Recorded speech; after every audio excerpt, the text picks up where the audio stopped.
नमस्कार। चित्तौड़ दर्शन में आज समाचार में पुनः आप सभी का स्वागत है। नजर डालते हैं आज के समाचार को। रविवार को चित्तौड़गढ़ के बाजार में कई हाट ठेलों पर ताजे फल देखने को नहीं मिले एवं कई ऐसे हाट ठेले जो कि अब तक देखने को मिला करते थे, वह हाट ठेले भी फल वाले नजर दिखाई दिए।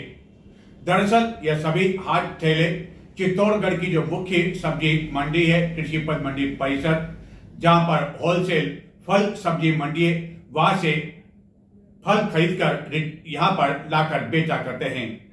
लेकिन इन हाट ठेला व्यवसायों द्वारा विभिन्न मांगों को लेकर अनिश्चितकालीन हड़ताल कर रखी है और इसी हड़ताल के कारण उनके द्वारा फल खरीदना बंद कर दिया गया, जिसके कारण ग्राहकों को यह ताजे फल रविवार को उपलब्ध नहीं हो पाए।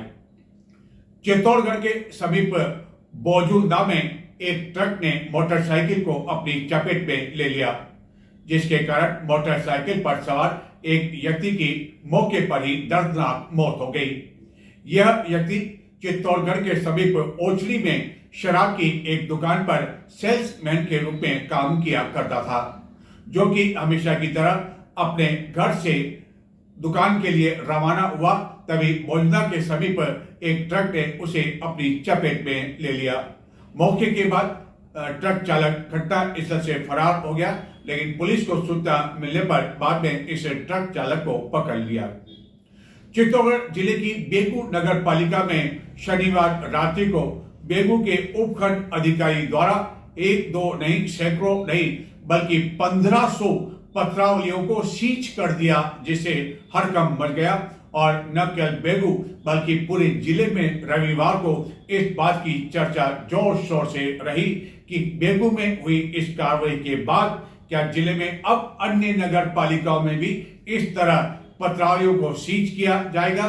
दरअसल कई तरह की शिकायतें मिल रही थी बेगू नगर पालिका को लेकर कि नियमों को ताक में रखकर कई भूखंडों आदि का आवंटन किया गया, कई ऐसे कार्य किए गए जो कि नियमों के तहत नहीं थे और आखिरकार ऐसी 1500 पत्रावलियां सीज कर लिए।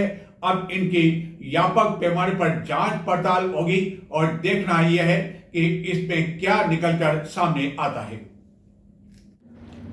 जिले के बेगू कस्बे में स्थित नगर पालिका में शनिवार रात्रि को उपखंड अधिकारी अंकित सामरिया द्वारा एक बड़ा कदम उठाते हुए एक बड़ी प्रशासनिक कार्रवाई के तहत लगभग 1500 पत्रावलियों को सीज कर उपखंड प्रशासन ने अपने कब्जे में ले लिया। इस कार्रवाई के बाद नगर पालिका कार्यालय में हड़कंप मच गया। इस कार्रवाई की चर्चा रविवार को न केवल बेगू में बल्कि जिले भर में भी होती रही कि इस कार्रवाई के बाद क्या जिले में भी अन्य स्थान पर इसी तरह की कार्रवाई होगी। दरअसल बेगू में गत कई दिनों से इस आशय की शिकायत मिल रही थी कि भूमि रूपांतरण, नियमन, निर्माण स्वीकृति सहित विभिन्न मामलों में रिकॉर्ड में काफ़ी अधिक हेराफेरी कर सरकार को लाखों करोड़ रुपए का राजस्व नुकसान पहुंचाया गया है एवं लोगों द्वारा गत कई समय से यह शिकायत सरकार को की जा रही थी। गत दिनों आयोजित विकसित शहर अभियान के तहत भी इस बैठक में यह मुद्दा सत्ता पक्ष के लोगों द्वारा उठाया गया था एवं कई तरह के गंभीर आरोप लगाए गए थे। भूमि माफियाओं को लाभ पहुंचाने के आरोप भी लगाए गए थे और इस आरोप एवं कई तरह की शिकायतों के बाद शनिवार रात्रि को उपखंड अधिकारी अंकित सामरिया पुलिस जाब्ते के साथ नगर पालिका कार्यालय पहुंचे एवं कार्यालय से अधिकारियों को बुलाया गया। 90A गुमसितर ए निर्माण स्वीकृति, केश बुक, डिस्पैच रजिस्टर, पट्टा पत्र वालियों समेत अन्य फाइलें मंगवाई गई और पहले लगा कि उपखंड अधिकारी इन फाइलों की रात्रि में ही जांच करना चाहते हैं, लेकिन बाद में पता चला कि इन सभी फाइलों को जब्त किया जा रहा है और यह सभी फाइलें जब्त की गई। उससे पहले इनको सूचीबद्ध किया गया, इसका रिकॉर्ड बाकायदा नगर पालिका को सौंपा गया और अपने कब्जे में एक वाहन में मंगवा लेकर पुलिस पहरे के साथ यह सभी फाइलें लेकर उपखंड अधिकारी कार्यालय के लिए रवाना हो गए। अब देखना यह है कि इन फाइलों को सीज करने के बाद जब इसकी जांच होगी तो आखिरकार किन किन पर इसकी गाज गिरती है। चित्तौड़गढ़ जिले के सांवलियाजी कस्बे में भाजपा का 2 दिवसीय जिला स्तरीय प्रशिक्षण वर्ग रविवार से आरंभ हुआ। चित्तौड़गढ़ के सांसद सीपी जोशी, चित्तौड़गढ़ के विधायक चंद्रभान सिंह आकिया एवं कपासन के विधायक अर्जुन लाल जिनगर द्वारा इस शिविर का शुभारंभ किया गया। इस प्रशिक्षण वर्ग के दौरान विभिन्न वक्ताओं द्वारा भाजपा की नीतियों के साथ ही संगठन आदि के बारे में विस्तार से प्रकाश डाला जाएगा। पूरे राज्य चित्तौड़गढ़ जिले के सांवलियाजी में स्थित गोकुल धाम में पंडित दीनदयाल उपाध्याय प्रशिक्षण महाअभियान जिला प्रशिक्षण वर्ग का शुभारंभ रविवार को चित्तौड़गढ़ के सांसद सीपी जोशी, विधायक चंद्रभान सिंह आकिया, अर्जुन लाल जिनगर, भाजपा जिलाध्यक्ष द्वारा किया गया। शिविर का शुभारंभ करने के पश्चात एक प्रदर्शनी का अवलोकन भी सांसद एवं विधायक द्वारा किया गया। इस अवसर पर सांसद ने अपने संबोधन में कहा कि भारतीय जनता पार्टी आज विश्व की सबसे बड़ी राजनीतिक पार्टी बन चुकी है और इसकी सबसे बड़ी ताकत उसकी विचारधारा, नीति और सिद्धांत है। उन्होंने कहा कि भाजपा केवल सत्ता प्राप्ति के लिए राजनीति नहीं करती बल्कि राष्ट्र सेवा और जन सेवा के उद्देश्य से सरकार बनाती है। चित्तौड़गढ़ के विधायक चंद्रभान सिंह आकिया ने इस अवसर पर कहा कि पंडित दीनदयाल उपाध्याय का अंत्योदय और राष्ट्र प्रथम का दर्शन आज भी हम सभी के लिए अटूट प्रेरणा है। उनके विचारों की जड़ें जितनी गहरी है, उनकी प्रासंगिकता उतनी भी आज जीवंत है। संगठन की मजबूती, सेवा का भाव और जनसंपर्क यही भारतीय जनता पार्टी की वास्तविक और अजेय शक्ति है। प्रशिक्षण केवल एक संगठनात्मक गतिविधि नहीं बल्कि यह कार्यताओं के वैचारिक, सामाजिक और नेतृत्व विकास का सशक्त माध्यम है। ऐसे महाअभियान कार्यकर्ताओं में नई ऊर्जा फूंकते हैं। निम्बाड़ा में इन दिनों श्रीमद् भागवत कथा महोत्सव का आयोजन चल रहा है, जिसमें न केवल निम्बाड़ा बल्कि आसपास क्षेत्रों से भी बड़ी संख्या में भक्त जन भाग ले रहे हैं। संत दिग्विजयराम महाराज के मुखारबिंद से यह कथा की जा रही है। बताते हैं इस कथा के 5वें दिन के मुख्य अंश। राम स्नेही संप्रदाय के संत दिग्विजयराम ने कहा कि जीवन में घमंड और अहंकार को त्याग कर प्रकृति की पूजा का संकल्प लें ताकि स्वतः ही भगवान की शरणागति प्राप्त हो सके। उन्होंने कहा कि दूसरों की बुराई करने के स्थान पर अपने अतीत में झांकने की कोशिश करें कि वह स्वयं क्या हैं। संत दिग्विजयराम रविवार को श्री शेषावतार कल्ला जी की धर्म नगरी निम्बाड़ा में आयोजित श्रीमद् भागवत कथा महोत्सव के 5वें दिन व्यासपीठ से कथा अमृतपान करा रहे थे। उन्होंने इंद्र के मान मर्दन का उल्लेख करते हुए कहा कि जब गोकुलवासी इंद्र की पूजा करने लगे तो बाल कृष्ण ने उन्हें इंद्र की बजाय गोवर्धन एवं प्रकृति की पूजा का आह्वान किया, जिससे सर्वत्र खुशहाली हो सके। इस कथा में न केवल निम्बाड़ा बल्कि आसपास के ग्रामीण क्षेत्रों से प्रतिदिन बड़ी संख्या में भक्त जन भाग लेने के लिए आ रहे हैं और इस कथा से लाभान्वित हो रहे हैं। कथा के दौरान विभिन्न सजीव झांकियों का प्रदर्शन भी किया जा रहा है एवं कई बार ऐसे क्षण भी उत्पन्न हो रहे हैं जबकि भक्तजन अपने स्थान से खड़े होकर इस कथा के दौरान अपने आप को नाचने से नहीं रोक पा रहे हैं।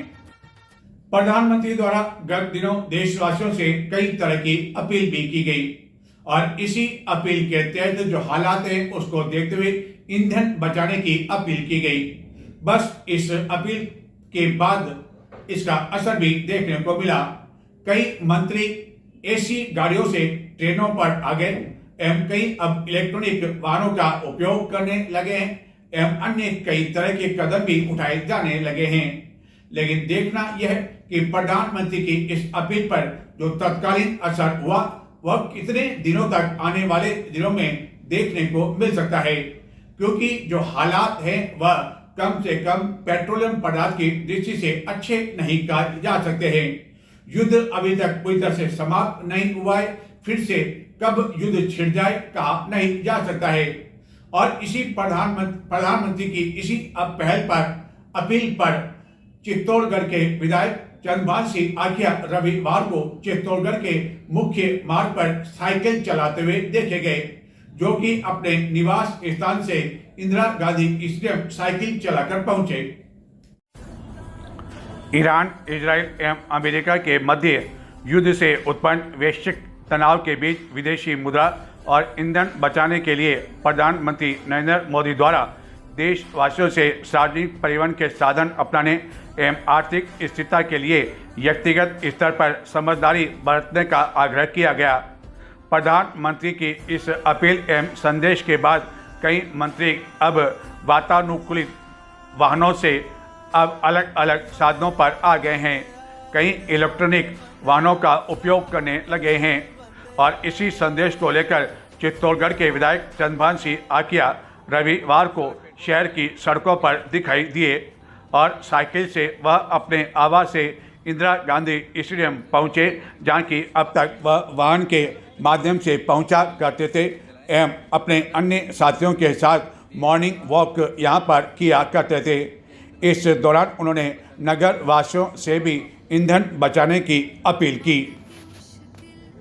मोदी जी के अनुसार पेट्रोल डीजल की बचत कैसे की जा सकती है, इसीलिए मैं सब कार्यकर्ताओं से अपील करता हूं कि पेट्रोल डीजल की वजह से, ऊर्जा की वजह से स्वास्थ्य भी इससे बहुत अच्छा रहता है। जितनी हो सके उतनी साइकिल लेके साइकिल चलाएं और ज़्यादा से ज़्यादा साइकिल चलाकर देश का जो डीजल पेट्रोल या ईंधन अपन जितना बचा सकते हैं उसको बचाने की कोशिश करें और इससे स्वास्थ्य आप लोगों को बहुत अच्छा रहेगा। जिले के बेगू कस्बे में नवकुंडीय महायज्ञ एवं प्रज्ञा पुराण का समापन रविवार को संपन्न हुआ।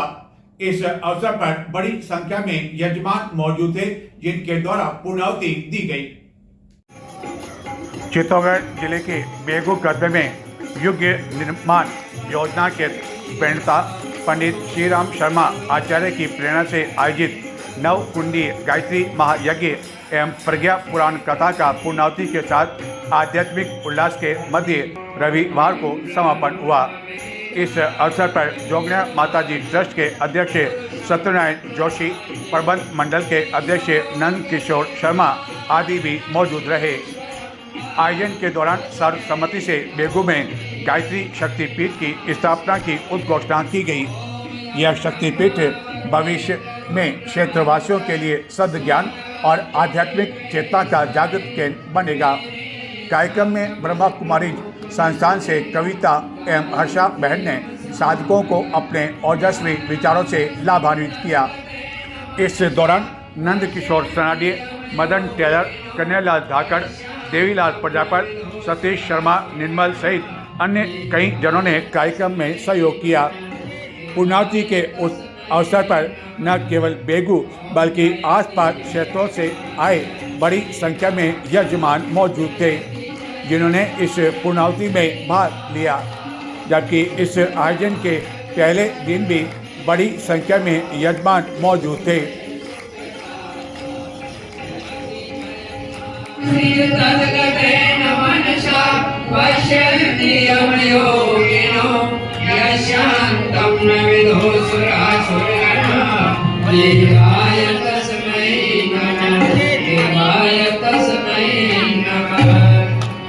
जयति जय गायत्री माता, जयति जय गायत्री माता, सतमारक कर हमें चलाओ, तुम्हें सुखदाता, जयति जय गायत्री माता, आदिशक्ति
चित्तौड़गढ़ एवं जिले भर में भीषण गर्मी का कहर लगातार बना हुआ है। जन जीवन पर इसका असर पड़ रहा है। भीषण गर्मी एवं तेज धूप के कारण ऐतिहासिक चित्तौड़ दुर्ग पर अब पर्यटकों की संख्या में भी काफी अधिक कमी आ गई है। लेकिन इस भीषण गर्मी के बावजूद जिले के सबसे बड़े चिकित्सालय श्री सांवलिया चिकित्सालय में मरीजों एवं उनके परिवारजनों को विभिन्न वार्डों में पंखों की पर्याप्त व्यवस्था नहीं होने से काफी अधिक परेशानियों का सामना करना पड़ रहा है। कहने को तो विभिन्न वार्डों में कूलर भी लगाए हुए हैं, लेकिन उनकी संख्या नाम मात्र की होने की वजह से यह कूलर केवल कुछ मरीजों तक ही सीमित होकर रह गए हैं। चित्तौड़गढ़ एवं जिले भर में गत कुछ दिनों से भीषण गर्मी एवं तेज धूप के कारण जन जीवन पर इसका खासा असर देखने को मिल रहा है। भीषण गर्मी के कारण न केवल आम आदमी बल्कि जानवर भी बेहाल है। इसके कारण लोगों की दैनिक जीवनचर्या में काफ़ी अधिक बदलाव आ चुका है। हालत यह है कि अब पंखे भी बेअसर साबित हो रहे हैं एवं गर्म हवा की वजह से किसी तरह की कोई राहत प्रदान नहीं कर पा रहे हैं, जिसके कारण कूलर की बिक्री भी चित्तौड़गढ़ में इन दिनों काफ़ी तेज़ी से बढ़ गई है। मध्यम वर्ग के लोग भी अब एसी के बारे में कई दुकानदारों से पूछताछ करने में लगे हुए हैं, क्योंकि उनका मानना है कि अगले कुछ और दिनों में गर्मी और अधिक अपना प्रकोप दिखा सकती है।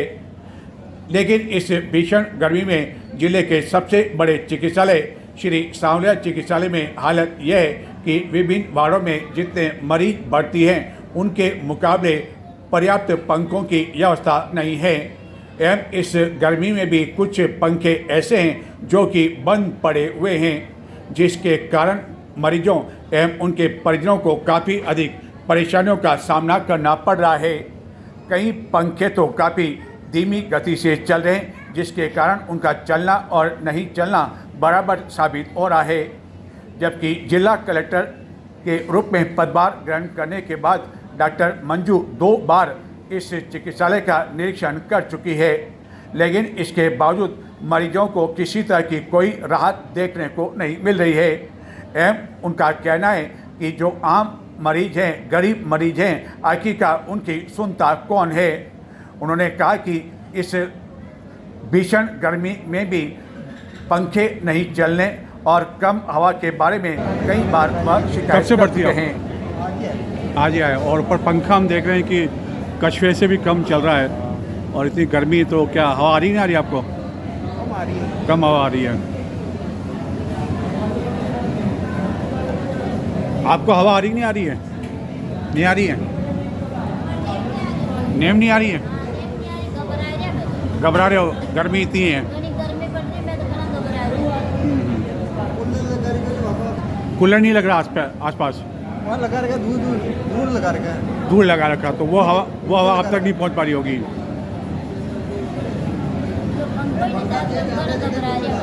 पंखो हवा नहीं दे रहे हो? हवा ही नहीं दे रहे हो, गर्मी घनी पड़ रही है, घबरा रही है। गर्मी पड़ रही है।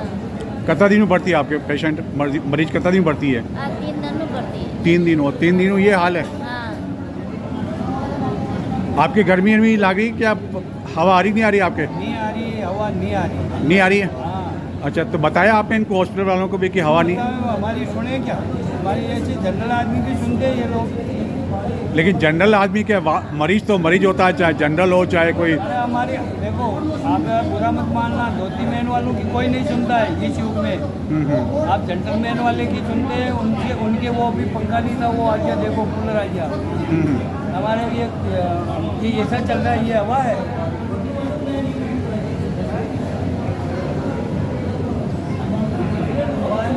कितने पलंग के बीच में है ये?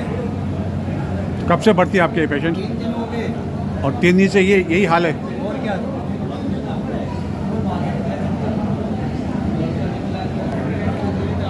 आपकी क्या स्थिति है? गर्मी लग रही है?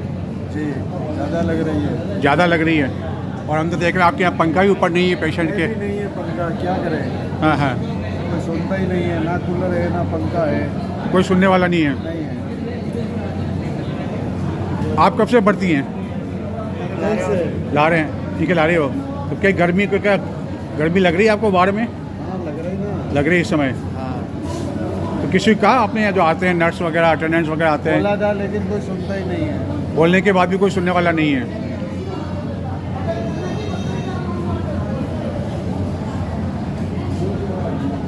आप कब से भर्ती हैं? 2-3 दिन हो गए। 2-3 दिन। और इस समय गर्मी काफ़ी है चित्तौड़गढ़ में, तो क्या गर्मी इस समय लग रही है आपको? ये गर्मी बहुत जोर की है। बहुत जोर की गर्मी लग रही है। हवा भी नहीं आ रही। हवा बिल्कुल पंखा नहीं फेंक रहा है।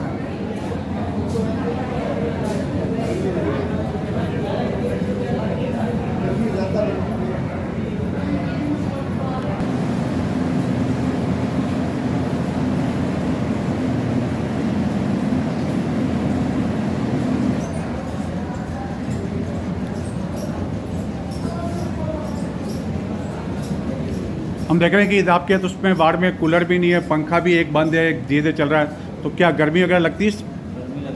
गर्मी लगती है इस हिसाब से। क्या आपको भी गर्मी लग रही है इंद्रो? हैं? तो किसी को बताया नहीं आपने कि वार्ड में जो है ना तो कूलर है ना कुछ है? अभी आया मैं, अभी तो घंटा 1.5 घंटे से। अच्छा, कोई आया ही नहीं अभी तक?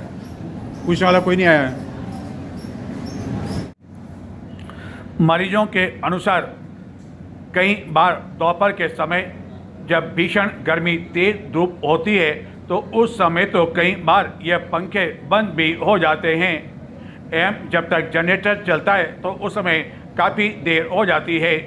हालांकि कहने को तो विभिन्न वार्डों में कूलर भी लगाए हुए हैं, लेकिन जितने मरीज भर्ती हैं उसके मुकाबले कूलर की संख्या नहीं के बराबर है और ऐसा लगता है कि यह कूलर केवल दिखावे के लिए एवं नाम मात्र के ही लगाए हुए हैं, जिसकी ठंडक इस कूलर के आसपास सोने वाले केवल 2-4 मरीजों तक ही सीमित है एवं यह कूलर इतने तेज हवा भी नहीं फेंक रहे जिसके कारण पूरे वार्ड में यह ठंडक पहुंचाने का काम कर रहे हो, जबकि इन दिनों इस भीषण गर्मी में कूलर की काफ़ी अधिक आवश्यकता है, क्योंकि पारा इन दिनों 43 से 44 डिग्री के आसपास चल रहा है और पंखे केवल शो पीस बने हुए हैं जो कि गर्म हवा फेंकने का काम कर रहे हैं। फीमेल वार्ड में लगा यह कूलर केवल आसपास जो 2-3 बेड है वहाँ तक ही हवा पहुँचाने का काम कर रहे हैं एवं दूर दूर जो बेड लगे हुए हैं वहाँ किसी तरह की कोई राहत मरीजों को इस गर्मी में भी नहीं मिल पा रही है, जबकि प्रति वर्ष लाखों रुपए का बजट जिले के इस सबसे बड़े चिकित्सालय में आता है। यही नहीं, न केवल चित्तौड़गढ़ बल्कि जिले के कई स्थानों से यहाँ तक कि निकटवर्ती मध्य प्रदेश से भी कई मरीज यहाँ भर्ती होते हैं एवं 1-2 वार्ड में नहीं बल्कि लगभग सभी वार्डों में इसी तरह के हालात बने हुए हैं एवं मरीजों के इंतज़ार के लिए बाहर जो हॉल बने हुए हैं वहाँ भी कई पंखे इस भीषण गर्मी एवं तेज धूप के हालात में भी बंद पड़े हुए हैं, लेकिन इसके बावजूद प्रशासन इस ओर ध्यान नहीं दे रहा है। इसी श्री सांवलिया चिकित्सालय में मरीजों एवं परिजनों के लिए पर्याप्त पानी की व्यवस्था भी नहीं है, जिसके कारण उन्हें अब तक काफी अधिक परेशानियों का सामना करना पड़ता था, जिसको देखते हुए मानव जल सेवा संस्थान द्वारा चिकित्सालय परिसर में ठंडे पानी की व्यवस्था कर देने से अब मरीज एवं उनके परिजन काफी अधिक राहत महसूस कर रहे हैं। एक और जिले के सबसे बड़े चिकित्सालय श्री सांवलिया चिकित्सालय में मरीजों को पेयजल संकट का सामना करना पड़ रहा था, जिसको देखते हुए मानव जल सेवा संस्थान द्वारा चिकित्सालय में इन दिनों प्याऊ की व्यवस्था कर दी है, जहां मरीजों एवं परिजनों को अब काफ़ी अधिक राहत महसूस होने लगी है। लेकिन सवाल यह उठता है कि गर्मी को देखते हुए यह प्याऊ तो यहाँ स्थापित की गई है, लेकिन गर्मी के बाद आखिरकार क्या होगा, क्योंकि वर्तमान में चिकित्सालय में मरीजों एवं उनके परिजनों की सुविधा के लिए जितने वाटर कूलर लगाए गए हुए हैं वह मरीजों की संख्या के अनुरूप ऊंट के मुंह में जीरे के समान हैं एवं यह जल मंदिर इन दिनों मरीजों एवं उनके परिजनों को न केवल राहत प्रदान कर रहा है, बल्कि कई मरीजों के परिवारजन यहाँ लगे पानी के ठंडे कैंपर से अपने लिए पानी भरते हुए भी विभिन्न बर्तनों में ले जाते हुए देखे जा सकते हैं, जिन्होंने बताया कि अब तक इस तरह की व्यवस्था चिकित्सालय परिसर में नहीं होने से उन्हें बाहर से पानी खरीदना पड़ता था। नजर डालते हैं कुछ और समाचारों की ओर, लेकिन संक्षिप्त में देखते रहें चित्तौड़ दर्शन। चित्तौड़गढ़ नगर के 37 स्थित काली कल्याण धाम में प्रथम पाटोत्सव के अवसर पर विभिन्न आयोजन के तहत भजन संध्या, पूजन, हवन, अभिषेक, महाआरती, महाप्रसादी का आयोजन संपन्न हुआ। इस अवसर पर कम दज कल्ला राठौड़ प्रतिमाओं का आकर्षक श्रृंगार किया गया। सुंदरकांड के आयोजन के साथ यह पाटोत्सव का समापन हुआ। विश्व हिंदू परिषद दुर्गा वाहिनी का वर्ग आगामी 24 मई तक केकड़ी अजमेर में आयोजित किया जाएगा। इस वर्ग में भाग लेने के लिए कई बहनें केकड़ी के लिए रवाना हुई। इस वर्ग में युवतियों को शारीरिक, बौद्धिक, आध्यात्मिक प्रशिक्षण दिया जाता है, जिसमें शारीरिक में लाठी चलाना, निशानेबाजी, जुडो, कराटे, योग, बाधा पार करना इत्यादि सिखाए जाते हैं। चित्तौड़गढ़ से बड़ी संख्या में बहनें इसके लिए रवाना हुई। कृषक, पशुपालकों एवं ग्रामीण क्षेत्रों से संबंधित योजनाओं के LED वैन के माध्यम से प्रचार प्रसार हेतु ग्राम रथ के ग्राम केलजर के में आगमन पर विधायक चंद्रभान सिंह आकिया के मुख्य अतिथि में रात्रि चौपाल का आयोजन किया गया। इस रात्रि चौपाल में उपस्थित ग्रामीणों की समस्याओं का मौके पर ही निराकरण करते हुए उनका समाधान करते हुए विधायक ने कहा कि राज्य की भाजपा नेतृत्व वाली सरकार के कार्यकाल में राजस्थान में लगातार प्रगति हो रही है। तो ये थे आज के समाचार। चित्तौड़ दर्शन चैनल को अब तक आपने सब्सक्राइब नहीं किया हो तो आज ही सब्सक्राइब करें, ताकि आपको चित्तौड़गढ़ एवं जिले की महत्वपूर्ण घटनाएं सबसे पहले मिल सके और अगले दिन तक आप समाचार पत्रों का इंतजार नहीं करें कि आखिरकार चित्तौड़गढ़ में आज क्या क्या हुआ। उसी दिन आपको मिल जाएंगे। सब्सक्राइब करें चित्तौड़ दर्शन। नमस्कार।